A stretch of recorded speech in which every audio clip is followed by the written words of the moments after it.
So we're happy to have Adrian Smith here to talk with us about his 1990 paper with Alan Gelfand on sampling from posterior distributions using Gibbs sampling. So welcome, Adrian. Thank you for having me, and very interested. Do you think this was worth revisiting after how many years? 34 years. Well, it's a classic. And the students are going to be discussing it in Rob's class. Yeah. And I think it's often discussed. So we wanted to hear where it all came from. Yeah, like maybe some of the papers that led up to the idea and how you end up writing it. So I don't know how far back to go, but when I was an undergraduate, I did mathematics in the University of Cambridge. And there wasn't much sort of statistics, if any, in the undergrad. This is the mid-1960s. We're going back a long time here. But there was probability. So I got hooked on probability.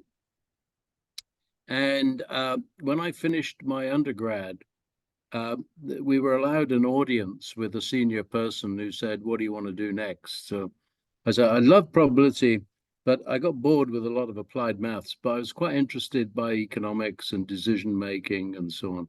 So he said, "Hey, what you ought to do is go off and be a postgrad somewhere where they're interested in decision theory and bringing these things together." So I ended up doing a master's and a PhD back with Dennis Lindley in London, who was almost a lone voice in kind of advocating how to try and do statistics thinking through Bayesian spectacles, which was a very minority view at the time. So I did my PhD with Dennis, and it was a time when people were very interested in debating the whole nature of how to do statistics, right? So there were more than one kind of gangs fighting each other, but the big divide really was the Bayesian, using Bayes' theorem as the basis for statistics. In simple terms, things you know, things you don't know. How do you evaluate the uncertainty of what you don't know given what you know? And that's sort of Bayes' theorem. But of course, there was a huge avalanche that you guys will know enormous amounts about of other techniques of looking at the world. So there was a kind of debate as to, how to do it. So Dennis Lindley and others tended to argue from a very logical point of view.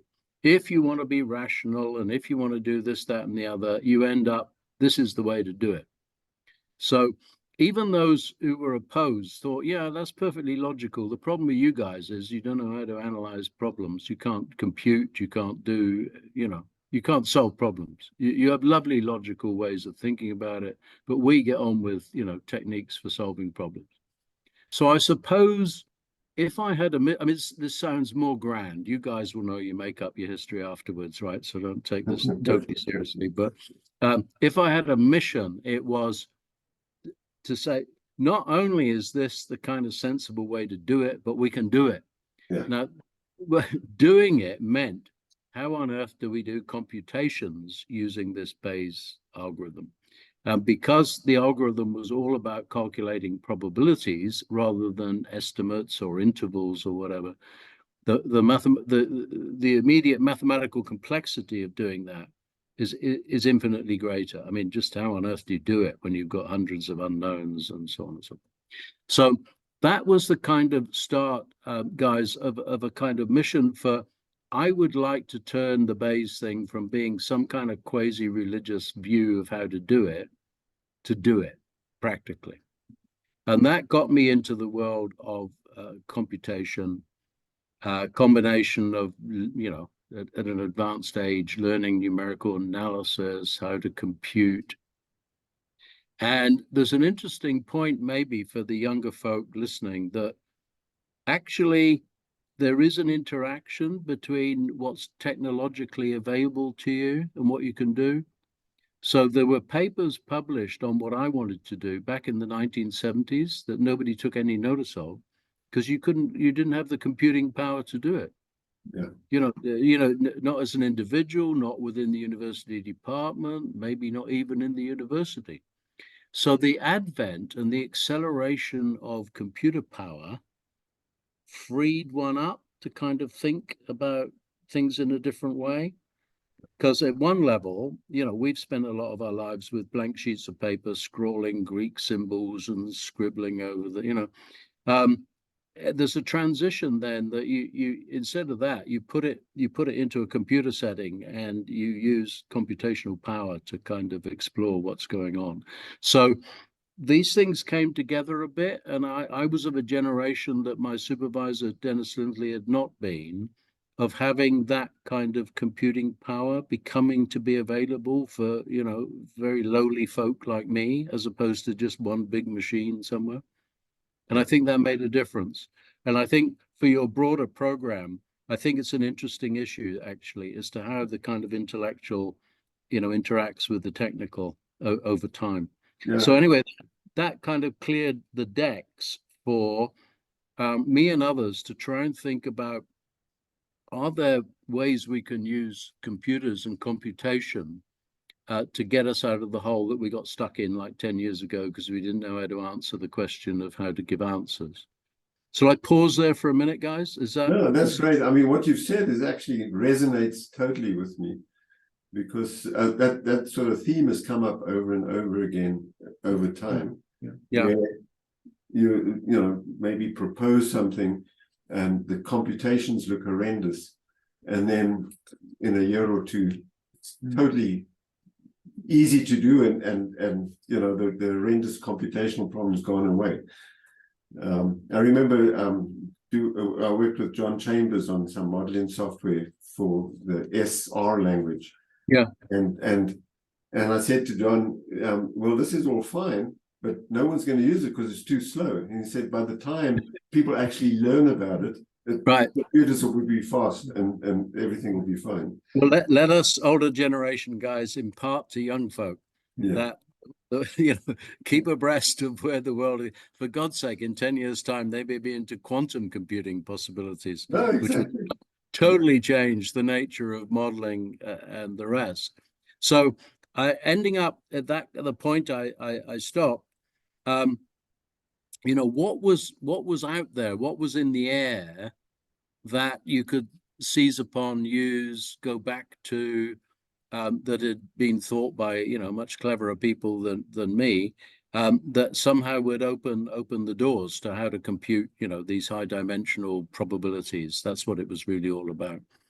And then being open to other disciplines and being open to history, if I'm trying to give lessons to younger folk, because at the time, I don't know, many of the people who sing this might have seen the film Oppenheimer, which was all about the project there. And there was a paper published in that context, Metropolis, and several other names, which were actually using very sophisticated simulations to try and do these kind of calculations. And lo and behold, that's not unrelated to the problems that I was trying to solve. And then there was a guy called Hastings, who in his lifetime didn't get famous at all, who wrote a paper which actually showed the way to get to probabilities in high dimensional spaces is like to walk around them in a random walk. And if you do the random walk in a well-designed way, lo and behold, collect up where you've been and it will tell you what the probabilities are. Absolute kind of magic.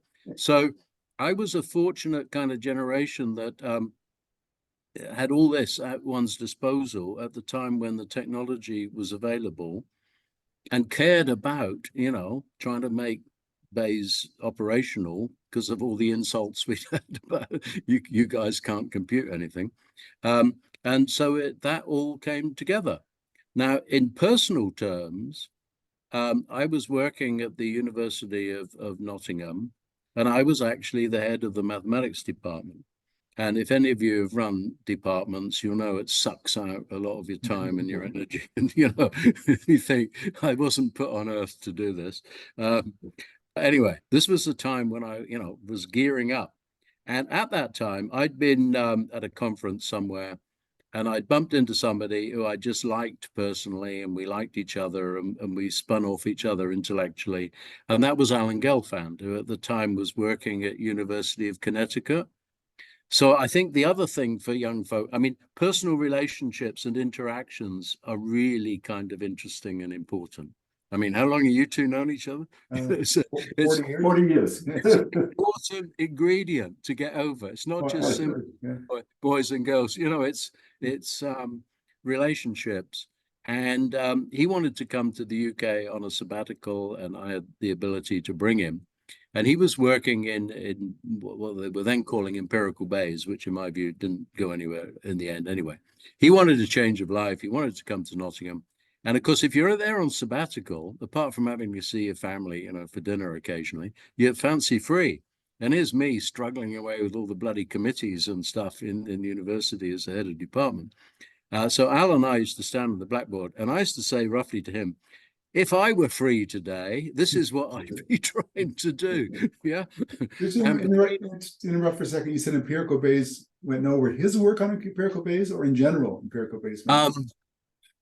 He thought it was. I mean, maybe I should be more accurate. He thought he had taken his bit of it as far as it was going to go, and he wanted a change of intellectual life. Okay. So you maybe talk later about whether you think empirical bays is a worthwhile framework. Sure. Well, I've long since learned not to criticize things I didn't do myself, and you know, others worked hard at. I think there's a lot of honest intellectual effort that I personally wouldn't have done that way, but you know, I don't criticize others. But just in the case of Al, he wanted a slight change of life. So I would sort of say, you know, if I were free today, this is what I would look at. And then we get together over many beers, and he said, well, I was thinking about what he said earlier. And somewhere over a blackboard in Nottingham, round about 1988, we kind of got that kind of iterative structure around what was the, you know, almost the simplest form, which was called Gibbs sampling, you know, conditional probability updating, was exciting, and we then worked on that. Now I kicked myself because myself and Julian Bisag, if you remember, I mean, we had explored what we called conditional iterative conditional modes many years earlier. You know, if you're exploring a big surface, you find the maximum here, and then you try, you know, blah, blah, blah, blah. And that idea of successive, I mean, that's a form of kind of random walking, but you're walking around the maximum rather than walking around, you know, probabilistic next steps. Yeah. And I kicked myself for not having realized 5 years earlier that I kind of knew what to do. So that's why having a buddy who's come in fresh and working with you, you know, can call you an idiot, you know, why didn't you follow up on that? And I think, oh my God, why didn't I follow up on that? Anyway, so technology is important. Personal relationships are important. And sometimes having people with a different perspective is a fantastic thing. So Al and I, you know, almost within a month, suddenly realized that we had a set of techniques that you could compute and would give you that operational way of computing complex posterior distributions. Now, others, I mean, you're never alone, you're never unique, right? Let's all be humble about this. There were other fields like, you know, computer vision, where people had stumbled upon very similar kind of stuff, image processing. Right. That's a special case because you've got the structure, you know, the very neighborhood structure of the image and so on and so forth. So other people were on the same set of ideas. If Al and I did something unique, it was to say there are unbelievably broad classes of conventional statistical models that you can unravel in this way, that it's not something specific to computer vision or whatever. But Gieman and people, they're doing similar kind of things. You know? We did one of these interviews with Dempster and Laird about the EM algorithm, and it's a similar story there, right? A lot of people have the same idea, but their contribution was maybe to show how it, you know, the scope of it. Yeah, well, you know, the old Einstein, the old Isaac Newton thing, that I only did what I did because he stood on the shoulders of giants. I mean, we all build on others, and sometimes we're more or less generous in recognizing it. But you know, sometimes you don't know what the influences were. But Of course, I knew all that stuff. Art was a friend, Ruben was a friend. I knew all that kind of world. Yeah. So, where your own little bit comes from, you should be slightly humble about, I think. Yeah. And now iterative methods for doing Bayesian computation, and that's all they do, right? I mean, there's various types of iterative methods. Yeah. So I tell you the downside is once it became the norm, I got bored with it. Yeah. Because what had motivated me was the challenge, as it were. You Bayesians talk a good talk, but you can't do it. So once we sort of knew how to do it, I did have then dozens of PhDs, because you could let this loose on all sorts of things. And a particular interest of mine, because I'd been involved in military and defense stuff, was actually signal processing. Mhm. And it morphed, and I think something I did contribute to was in the sequential signal process time series, a variation on all this, which later came to be called particle filtering. Yes. Yeah. Which was representing complicated distributions of where is something gone since you last saw it, not by these unbelievably difficult mathematical equations that you can't solve, but by point cloud simulations of the distribution. And then you sort of imagine the point cloud being updated and moving. And I did do, I think, something good in the foothills of that. I didn't give it a posh name like particle filtering at the time, but Well, I don't mind. I don't mind. The other downside maybe of the introduction is that I'd often see seminars and we're using some form of Gibbs sampling, and most of the talk was about how to do the computation. So the first 5 minutes to me, here's the model I want to use, and then 45 minutes on how to do the computation.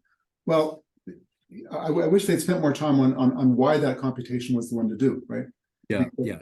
Yeah. No, well, we're all sinners in some respect in our past. I'd stumbled upon a little bit of a gold mine. So, you do in your career, don't you? You exploit it when it's there. But I did let loose a very large number of PhD students who used it in, I think, very valuable application areas of various kinds: signal processing, medical, clinical trials. So, I think it had an impact, but I had a low boredom threshold. Once I kind of knew how to do it, I wasn't very interested. Now, to fast forward to today, how does all this fit into, like, you're the head of Turing Institute, so I was until a month ago. I did 5 years as the director of the Turing Institute. So, but I was going to say, how does this all fit into like today's AI and large language models? And yeah. If only I knew, I'd be very rich.